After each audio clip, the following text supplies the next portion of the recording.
YouTube. We're back the other day for more of our Origins Bonanza coverage. We are live at Origins 2017. We are currently at the Queen Games booth, about to talk to Travis about Templars Journey. Hey Travis, what's Templars Journey? Templars Journey is a game about the Crusades, and it's a brand new release here at Origins, and we are really excited about it. So, what's going on in this game? In this game, the Templars are following the direction of the Pope, and they're getting ready to go and travel down for the Crusades, right? So they're traveling around Europe, and they're exerting their influence to get their knights into the cities, so that when the Pope shows up and tells them it's time to go, their knights are the ones that get on the boat and earn the recognition of being heavily involved in the Crusades. So what sort of game is it, like mechanism-wise? Well, so everything is driven by these cards. The cards do there's three different categories of cards. We have one card that's going to give us money, which kind of drives everything. This card lets us place knights on the board, and this set of cards moves our Templars around. Now you'll notice there's two types of each card. There's a green shield that shows the safe card, and then there's the red sword, and those are the risky cards. The risky ones are better, they do better things, but if too many of the players in a game play the gold cards or the placement cards or the Templar cards, then the risky action doesn't work, and you end up doing an action that's not even as good as the safe action. So it's a risk and reward thing.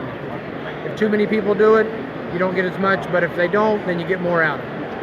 And player count, time length, all that good stuff on that? Plays 3 to 5. Takes probably a little bit over an hour.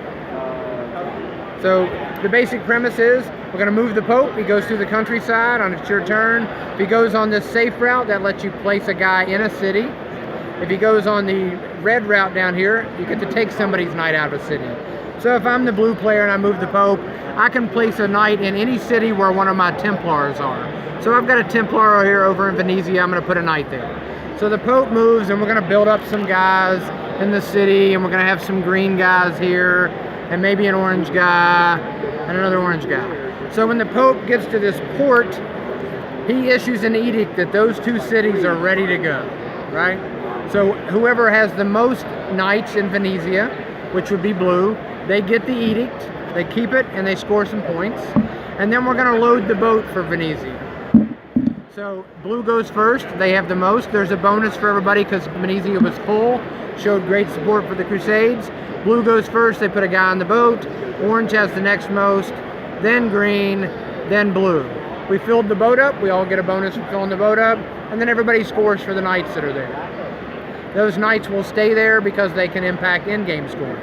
Then we issue the edict for Roma, we would do the same thing. Then we're going to move along, and the Pope's going to go to the next city. All right, and that happens 3 times. It gets to the end, all of the cities will have shipped, except for the city that's here. Those guys don't quite make it. They score a little bit, but not quite as much.